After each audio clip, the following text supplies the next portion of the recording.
पत्र लेखन के बारे में हमने जैसे कि कल देखा, वैसे पत्र लेखन के अंदर पत्र लेखन को जानने के लिए यहाँ पे कुछ मुद्दे दिए हैं, कुछ चित्र दिए गए हैं। उन चित्रों के माध्यम से हम जान सकते हैं कि चित्र के आधार पर कौन क्या कर रहा है। जैसे कि पहले चित्र में लड़का पत्र लिख रहा है, दूसरे चित्र में सरकारी और घरेलू पत्र का बोध हो रहा है, और तीसरे चित्र में अंतरराष्ट्रीय पत्र का बोध हो रहा है, जो विदेश में रहने वाले अपने सगे संबंधियों को लिखा जाता है। चौथे चित्र की बात करें तो लिफाफे का बोध हो रहा है, इसके भीतर पत्र रखकर ऊपर टिकट और पत्र पाने वाले और पत्र भेजने वाले का नाम और पता दोनों होना चाहिए। अगले चित्र में लेटर बॉक्स यानी पत्र पेटी है।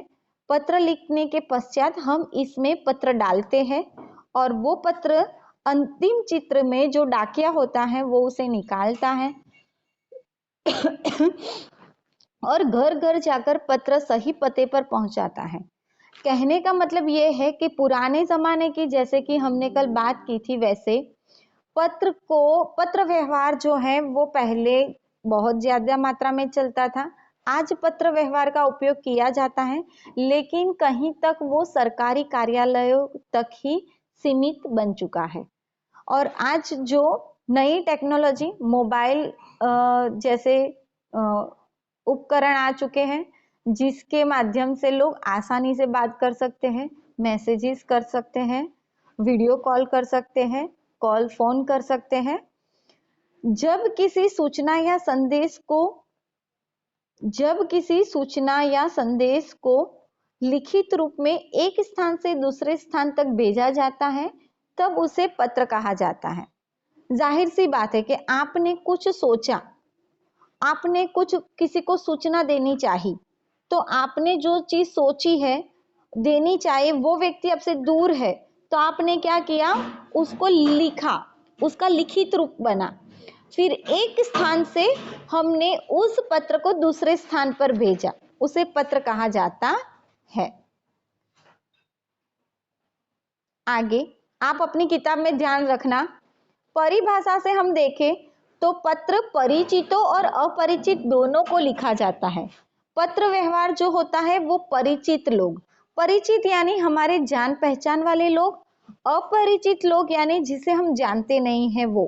परिचित लोगों के अंदर समावेश होगा अपने सगे संबंधी, रिलेटिव्स लोगों का, और अपरिचित में समावेश होगा जो अधिकतर मात्रा में सरकारी कार्यालय है, कोई ऑफिस वर्क है, कोई गवर्नमेंट कार्यालय है, उनको। इस आधार पर पत्र को दो प्रकारों में बांटा गया है, या दो प्रकार होते हैं। एक होता है औपचारिक पत्र और दूसरा होता है अनौपचारिक पत्र। तो आज आपको जो पढ़ना है वो है आपका अनौपचारिक पत्र। लेकिन पत्र तो हम पढ़ते हैं तो भाई साथ में ही लेना पड़ेगा, फिर वो औपचारिक हो या अनौपचारिक पत्र हो, दोनों पत्रों को लिखने का तरीका अलग रहता है, बराबर। आइए देखें आगे कि पत्र को किस तरीके से पहचाना जाता है। पत्र लिखते समय इन बातों का ध्यान रखना चाहिए।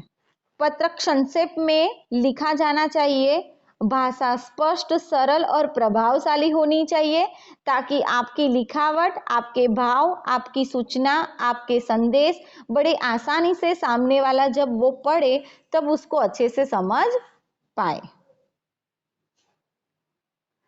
Second page.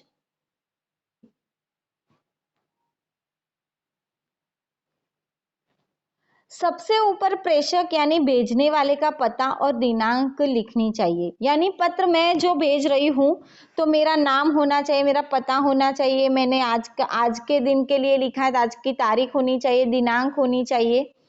निजी पत्र एवं आयु में बड़े लोगों के लिए आदरणीय, पूजनीय, सादर प्रणाम, सादर चरण स्पर्श जैसे उचित संबंध एवं अभिवादन लिखना चाहिए। छोटे एवं बराबर आयु वाले लोगों के लिए भाषा स्नेहपूर्ण होनी चाहिए, यानी प्रेम पूर्वक भाषा का प्रयुक्त करना है। औपचारिक पत्रों में अधिकारियों का नाम, नहीं, बल्कि उनके पद नाम लिखा जाना चाहिए। औपचारिक पत्र की बात आई तो जहां अधिकारी यानी गवर्नमेंट कार्यालय के कोई पर्सन है, तो अधिकारी कोई है तो उनका पद नाम आना चाहिए। हम डायरेक्टली उनका नाम नहीं लिख सकते। जैसे आप अपने प्रिंसिपल सर को कुछ लेटर लिख रहे हो तो आप प्रिय भी नहीं लिख सकते। माननीय आचार्य श्री, आपसे निवेदन है कि मेरे बड़े भाई की शादी में मुझे 4 दिन का अवकाश चाहिए। तो आदर पूर्वक भाषा का प्रयुक्त करते हुए आपको पत्र लिखना है। हम उनका नाम नहीं लिख सकते, नहीं लिख सकते।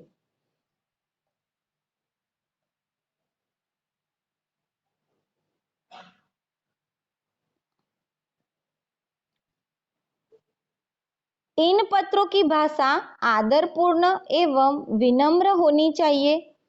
पत्र लिखने के बाद उसे एक बार पढ़ लेना चाहिए ताकि संदेश की स्पष्टता निश्चित हो जाए। आप कोई भी पत्र किसी को भेज रहे हो या लिख रहे हो, फिर चाहे पत्र औपचारिक हो या अनौपचारिक हो, लिखते समय आपने लिखने के बाद हमेशा उसको एक बार फिर से आप दोहरा लो, पढ़ लो। पढ़ने के बाद आपका संदेशा स्पष्ट होना चाहिए, भावपूर्ण होना चाहिए, आदरपूर्ण होना चाहिए। उस चीज का ध्यान भी आप ही रखोगे जो पत्र लिखता है वो। बराबर। औपचारिक पत्र, प्रार्थना पत्र सरकारी विभाग को, औपचारिक पत्र किसे कहते हैं वो देखो। प्रार्थना पत्र सरकारी विभागों को लिखे जाने वाले पत्र अर्थात कार्यालयीन एवं व्यवसायिक पत्र औपचारिक पत्र कहलाते हैं। तो ये हो गई औपचारिक पत्र की परिभाषा। औपचारिक पत्र की परिभाषा को देखोगे आप तो उन्होंने कहा है, फिर से रिवाइज कर रही हूं मैं, कि प्रार्थना पत्र लिखना हो, सरकारी विभागों को लिखना हो, कि लिखे जाने वाले पत्र अर्थात कार्यालयीन पत्र एवं व्यवसायिक पत्र औपचारिक पत्र कहलाते हैं।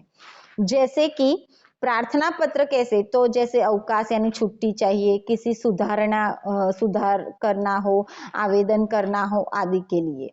कार्यालयीन पत्र यानी किसी सरकारी विभाग को लिखना हो या सरकारी अधिकारी को लिखना हो।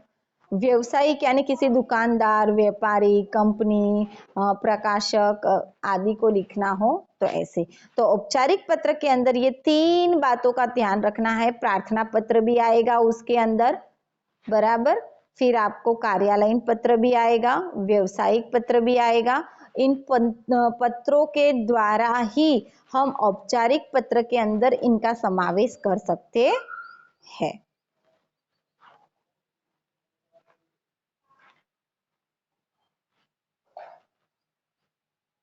आगे इसको जानने के लिए कुछ बातों का उपयोग किया गया है।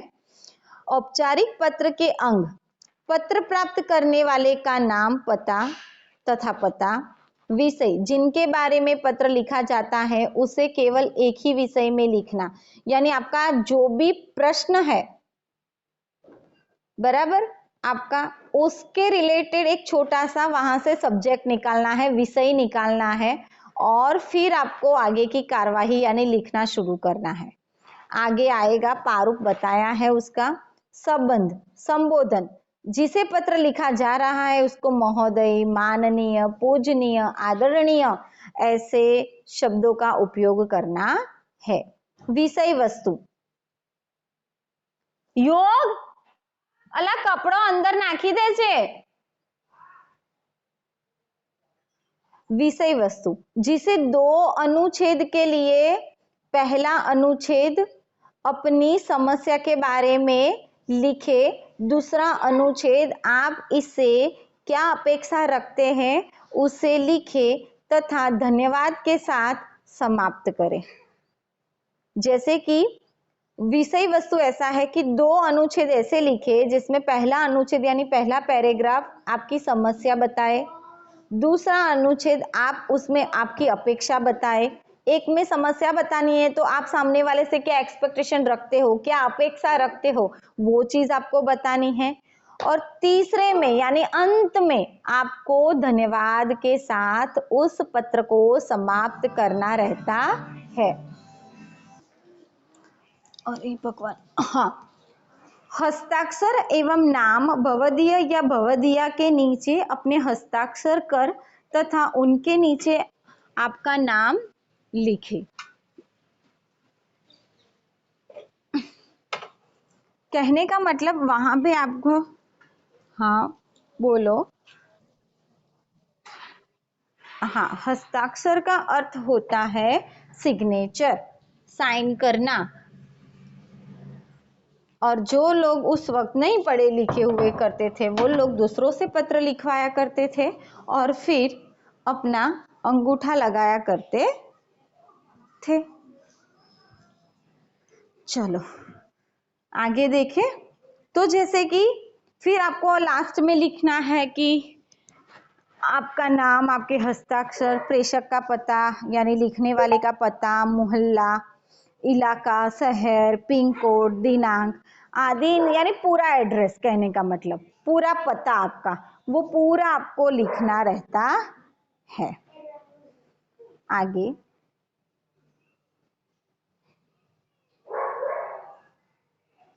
देखो, यहाँ पे एक औपचारिक पत्र का प्रारूप दिया है कि कैसे पत्र को लिखा जाता है, बराबर।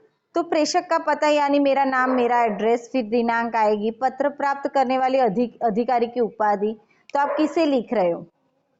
किसी कर्मचारी को लिख रहे हो, किसी दुकानदार को लिख रहे हो, किसी कंपनी को लिख रहे हो, किसी कार्यालय को लिख रहे हो, या किसी स्कूल कॉलेज के प्रिंसिपल को लिख रहे हो, किसी अध्यापक को लिख रहे हो, किसी अध्यापिका को लिख रहे हो, उसके आधार पर पत्र प्राप्त करने वाले अधिकारी का पता वहां पे भेजना है हमें, तो उसका पता भी तो होना चाहिए, हमारे पास एड्रेस भी तो होना चाहिए। वो सेकंड पेज।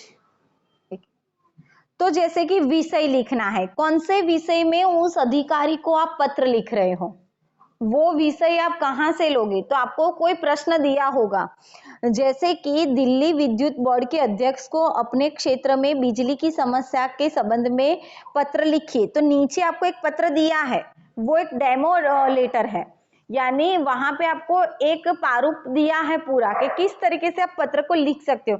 पर एक बात सही है कि जो मैं आपको सिखाती हूँ ना, वैसा आपका पत्र होता ही नहीं है। तो मेहरबानी करके उस टाइप का पत्र लिखना सीख लो। अभी आपके पास समय है, टाइम है, कल भी छुट्टी है। ये समझ लेना कि कल हिंदी की क्लास इतने बजे शुरू होती है, इतने बजे खत्म होती है, और मुझे इसके बीच एटलीस्ट एक लेटर लिखना है। इतना कर लो, क्योंकि जब आप लिखते हो ना तो मुझे ऐसा लगता है कि 1 मार्क्स भी ना दूं, क्योंकि पत्र लिखना जैसे सिखाया ना हो वैसा करते हो, तो ये चीज नहीं होनी चाहिए।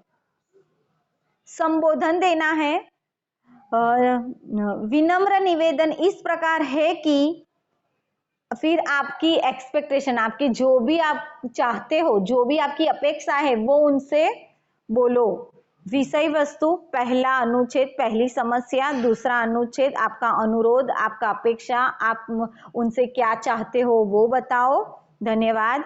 भवदीया, प्रेषक का पता, वापस से पता। देखो यहाँ पे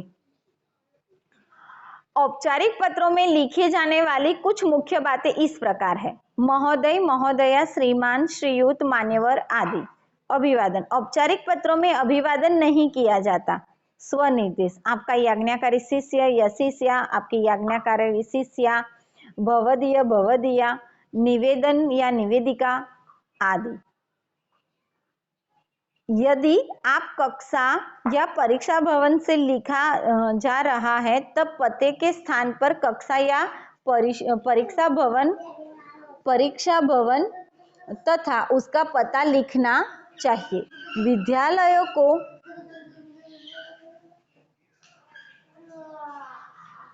अब दिखाई दिया। विद्यालयों को लिखे जाने वाले पत्र में प्रेषक के पते के स्थान पर अपनी कक्षा का नाम और दिनांक लिखिए। अंत में जो एक प्रेषक का पता यहाँ दिया है वहां पे आप अपनी कक्षा का नाम लिखो, वहां आज की डेट लिखो, जिस दिन का लिख रहे हो उस दिन का डेट डाल सकते हो।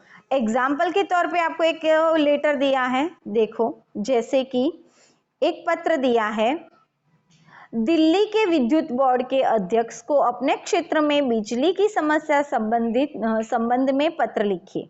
सेवा में अध्यक्ष महोदय, दिल्ली विद्युत बोर्ड, नई दिल्ली 11/11/0046, दिनांक 6 मार्च 2020 या 21। विषय बिजली की समस्या हेतु, देखो विषय कहाँ से लिया, यहाँ से ही लिया। बिजली की समस्या से संबंधित पत्र लिखिए।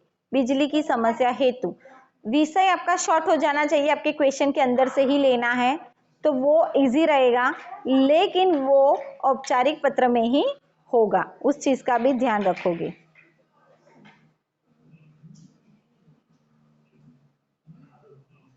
पत्र इस प्रकार है। महोदय, सविनय निवेदन है कि, अरे भगवान, सविनय निवेदन है कि मैं अंबेडकर नगर का निवासी हूँ। मैं पत्र के माध्यम से आपका ध्यान एक क्षेत्र में उत्पन्न बिजली की समस्या की ओर आकर्षित करना चाहता हूँ।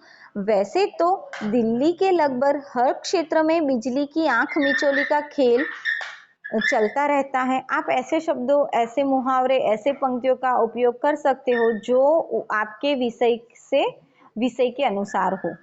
परंतु अंबेडकर नगर क्षेत्र में तो बिजली की समस्या कुछ ज्यादा ही है। एक क्षेत्र में घंटों बिजली गायब रहती है। जब आती है तो उसकी वोल्टेज इतनी कम होती है कि उस पर कोई भी उपकरण नहीं चलता। बिजली के आने जाने से विद्यार्थी सबसे अधिक परेशान होते हैं। परीक्षा के दौरान बिजली न होने के कारण पढ़ाई में बाधा उत्पन्न होती है। आपसे अनुरोध है कि आप स्वयं स्थिति की जांच पड़ताल करते हुए समस्या से समाधान हेतु आवश्यक कदम उठाए। धन्यवाद। भवदीया अमित जैन। तो यहाँ पे आपका पत्र जो है औपचारिक पत्र वो पूरा होता है और अनौपचारिक पत्र की चर्चा हम अगली कक्षा में करेंगे।